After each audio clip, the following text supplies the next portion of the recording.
What's up guys, and welcome back to another episode of Career Mode. It's episode number 8. We start today's episode off by seeing one of our youngsters come back from loan. That's Gunnarsson, a young goalkeeper, so that sort of fills the gap that Alvaro left after being recalled by Huesca in the last episode. And of course, the January transfer window now opening, it is time for us to consider selling and signing some players. And I had this guy on the transfer list, Marcus Forss. He's a young Finnish striker, but we don't play him that much. As we know, Ivan Toney's our main out-and-out striker. Wissa normally plays alongside him, and Ricky J. Jones has kind of become like third choice. I was okay selling Force, got around $2.25 million for him, not much, but wasn't going to get much game time here, and at 22 years old, 69 overall, I was okay letting him go because that money was raised, that money raised was then allocated to our transfer budget and gave me the opportunity to bring in a new striker. Now, as we know this season, our main problem has been goals. Defensively, despite a couple of games, been pretty tight at the back, but we have really struggled to score this season and put the ball in the back of the net. So Ricky J. Jones has done okay in limited game time. Ivan Toney, as we know, he's our best goal scorer right now, but as for J. Jones, he's a bit too young to be thrown into the deep end and constantly get the game time. Wissa, I mean, he's decent. He's got a nice partnership with Ivan Toney, but he's not naturally a striker by trade. And as we know, there's a very good chance next season we might be playing championship football. Yes, we just beat Aston Villa by 2 goals to 0, but really, we're still struggling mightily. And so I thought if we do go down, I want someone that can cut it in the championship, and this guy certainly can. Yes, our first signing the January window for £5.7 million plus a 15% sell-on clause is Karlan Grant, the former Terrier, going on to West Bromwich Albion, and since their relegation last season under Sam Allardyce, we're bringing him back to the Premier League. Got a decent start to the season in the Championship this year, and he's only 73 overall, but 24 years old means he will have some okay potential, probably high 70s, I would imagine. So as we're looking to build for the future here with Brentford, we know next season again we could be in the Championship. So with that being the case, I want players that could definitely cut it there if we were to go down, and that's kind of what I'm thinking right now as well. Not being defeatist, not being overly negative, but I'm just being realistic. If we do go down, if we do get relegated, I don't want star players that we sign to then leave in the summer. I want players that will stay with us, rebuild in the second tier, and hopefully get us back to the top flight. I mean, I'm saying all this as if we're even in the relegation zone right now. Still for the first game of today's episode was the Borough away at the Riverside Stadium. Talking to the Championship, right now the Championship for them, they're doing pretty decent. Pushing for promotion in the game and aiming to get back to the Premier League. I would give Karlan Grant his debut in this game as well and see how we get on. Had the first chance of the game as well, first shot blocked and then cleared away by the Borough, but 11 minutes in here, aiming to get ourselves the opening goal in the FA Cup third round. I've mentioned it many times before, when you're not performing in the league, a cup run is always a nice and welcome distraction, and that's why right from the first minute I was in attack mode looking to get those rare goals, and 12 minutes in, well, missed a chance earlier, wasn't going to miss twice. Our new number 9, Karlan Grant, fires us in front in the northeast and gives us the lead. And again, you know, obviously as Toney hits the bar here, as we were so close to going 2-0 up, how did that ball stay out as Grant is then denied by Stojanovic as it's still 1-0? Again, I mean, I'm saying that we're, you know, right now looking to build for the future, and if we go into the Championship, then looking to have players that will stay here in the Championship as well.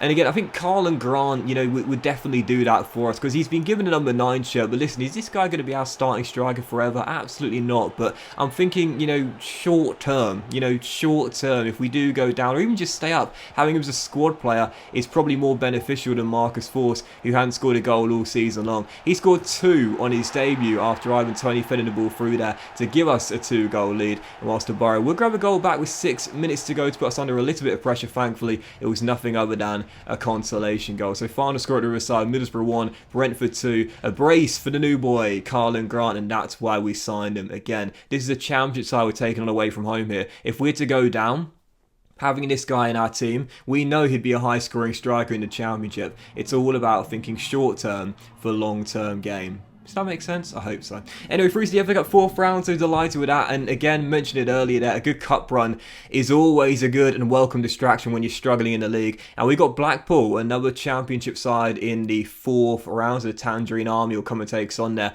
at the Community Stadium, that game being a home game. So another good chance there of progressing through to the last 16, taking on a side outside the top flight. And following out, we had a bid for Rashic. This is a young Danish centre-half, 22 years old. Like Marcus Forss, I've put this guy on the transfers because, quite frankly, unfortunately, he's young, just like the Finnish striker was, but the truth is his overall is quite low, and there's several players above him in the pecking order right now. He's like our 7th choice centre-back, hasn't got a game all season long. I don't think that will change, so I'm happy to let him go. And like I said, in this first season, I don't want to make major changes and have a completely new team, but a few players getting sold, a few players getting signed, I'm okay with that. As long as it's not one of the key players, you know, that's something I will avoid at all costs in our first season with Brentford. You know, selling Ivan Toney for like 17 to 22 million, for example, hey, it's a lot of money, don't get me wrong, but, you know, I want to try and keep the core of the first team squad here, at least in the very first season for realism. And also, right now, we're in a very precarious position. I don't think that's the right thing to do, but fringe players have very little upside, like Force, like Harasic.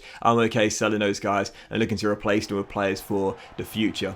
Still for the second game of today's episode, on the back of the scouting update there, 3 more scouting updates from Denmark, England and Wales. Bit of a decent player from England, to be fair. Sean Pratt, 1.6 mil valuation. He goes in the academy and we'll check him out very soon. Second game is going to be away from home at Anfield here against Jurgen Klopp's Liverpool. And on the back of back-to-back wins in all competitions, I was thinking we could stun Anfield here and make it 3 straight wins if we take our chances. Unfortunately, we only got the 1 in the first half. It fell to the new boy, Carlin Grant. He bagged his brace on his debut, but unfortunately that was denied by Alisson at the near post as the Brazilian kept the score scoreless. And 43 minutes in, the Reds would take the lead.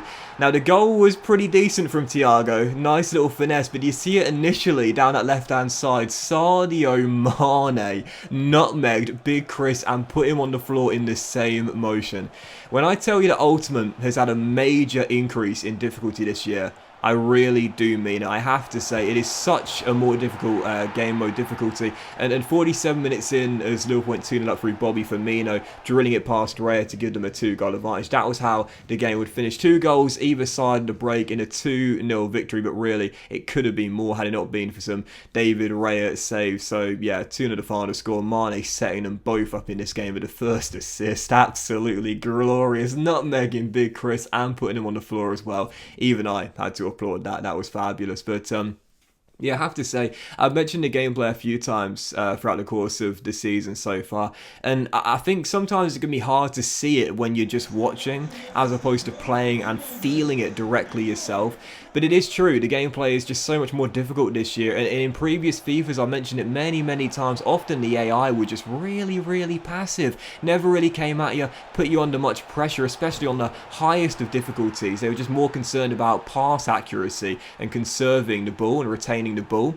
But now they're a lot more, if not direct in their play, they're a lot more, I guess kind of just like calculated, you know, finding the right balls to get themselves inside. It is just so much harder to keep teams from scoring against you this season, and again, as we're finding out, harder to slice teams open as well. So for the third game of today's episode here, third and final one, Wolverhampton Wanderers at the Community Stadium. We were thrashed by them at Molineux 4-0, so taking them on here looking for revenge. They would take the lead early, but would equalise for a Willy Bolly own goal soon afterwards. I thought Tony got the last touch. Apparently, according to the game, it wasn't. It was a Bolly own goal, so an own goal by the Ivorian there, but 24 minutes in, Ruben Neves restored the lead for the visitors, and Bruno Lage's side looked capable of scoring every single time they went forward in this game. I was struggling mightily to defend against them, just like in a reverse fixture at Molineux. 3 minutes after they got themselves 2-1 up, Raul Jimenez turns Ethan Pinnock, holds the ball up, finds Adama Traore down the right hand side. The speedster rolls about to Pedro Neto, gets it out of his feet, and then